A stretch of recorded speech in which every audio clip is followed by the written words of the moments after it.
My, how times change. Just 18 months ago, President Cyril Ramaphosa was championing property owners' rights. Of course, that was before the African National Congress was shellacked in the 2024 national elections, where its parliamentary majority evaporated and the party came in at just 40% support, the first time they'd ever dropped below 58% in post-apartheid South Africa. MoneyWeb reported on the 2nd of September 2023 how President Ramaphosa urged authorities to enforce regulations preventing city residents from unlawful building occupation after scores of Johannesburg Central Business District buildings had been hijacked. Well, that was then, with comatose Joe Biden in the White House and everyone in the U.S. government navel-gazing over Ukraine. Fast forward to a president not only alert, but moving with alacrity in Donald Trump, and things have changed dramatically in South Africa. February 4th, 2025, as reported by Chinese news service from Xinhua, South African President Cyril Ramaphosa on Monday rejected related remarks by U.S. President Donald Trump recently, stressing that the country had not confiscated land. That's a red herring, land.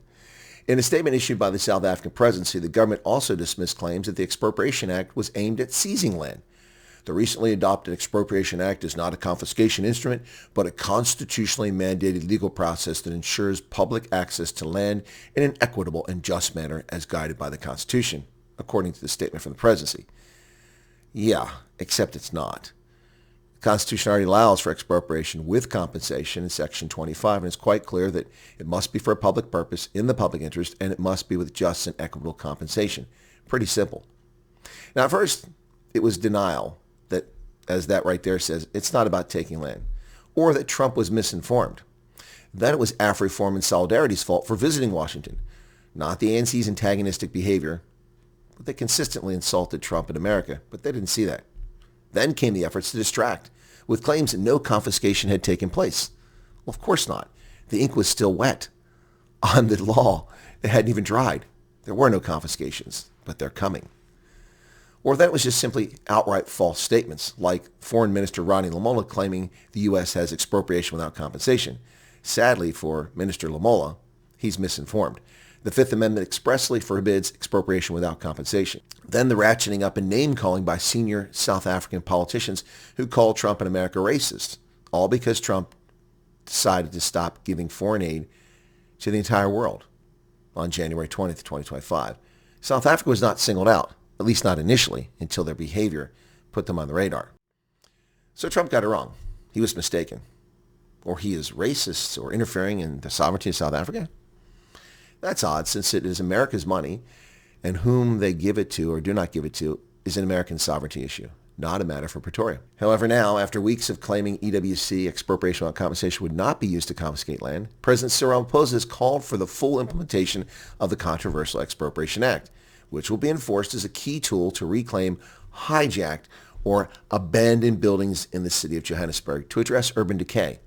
Of course, most of those abandoned buildings were not abandoned at all, but rather stolen from their owners, many of whom sought to evict the illegal occupants, only to be buried in legal bills and court inaction.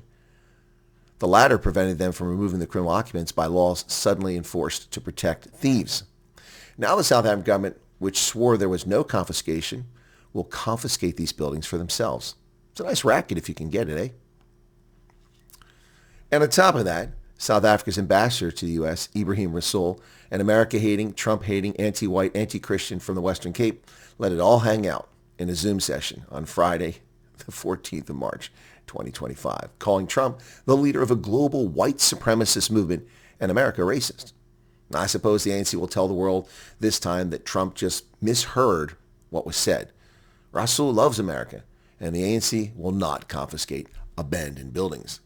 Folks, I told you all along, since I started doing this broadcasting on YouTube, and even before that I told people in a more private setting, that this is not about farmland. It's a red herring. That's just a useful focal point to distract you from what's really going on here. Expropriation is about taking property to enrich, caters, and impoverish others. That's the bottom line. And no matter how many times the ANC claims that they won't misuse expropriation without compensation, one has to ask the most basic of all questions.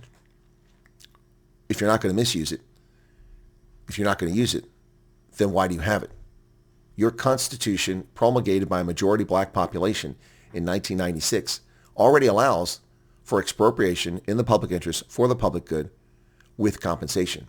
And under that program, 3.9 million hectares of land, over 2% of the surface area of South Africa, has been purchased on a willing buyer, willing seller basis. What's happened to that land? And oh, by the way, let's rubbish one more thing when it comes to land expropriation.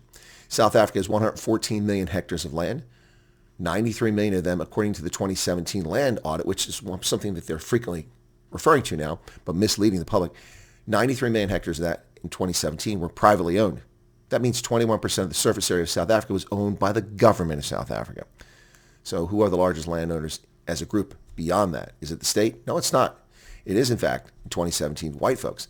But let's delve into that. 93 million hectares of land, of which 36 million are identified as agricultural, whether it's grazing land in the Karoo or sugarcane fields in KwaZulu-Natal. 36 million hectares of agricultural land. Of that, in 2017, 26 million were owned by white folks. That's 72% of what was categorized as agriculture by the government.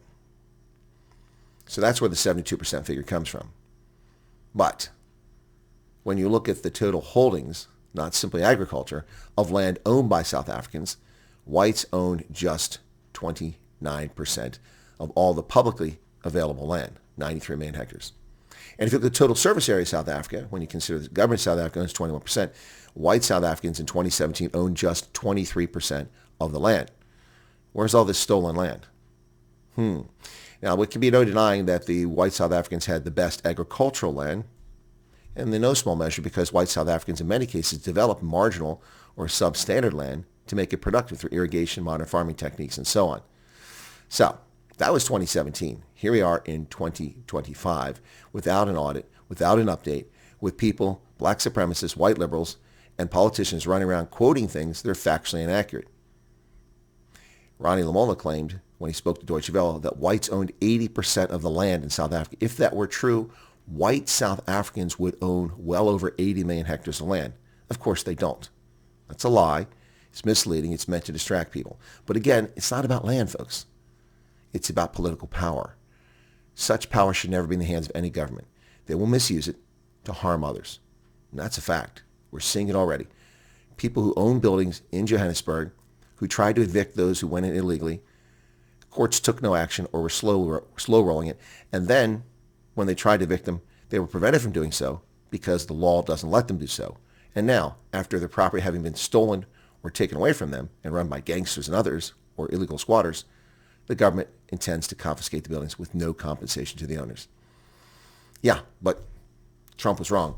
There is no confiscation of land in South Africa. Well, there is confiscation of property, and it's right around the corner. According to Cyril Ramaphosa, he's the one who told us. I didn't make this up.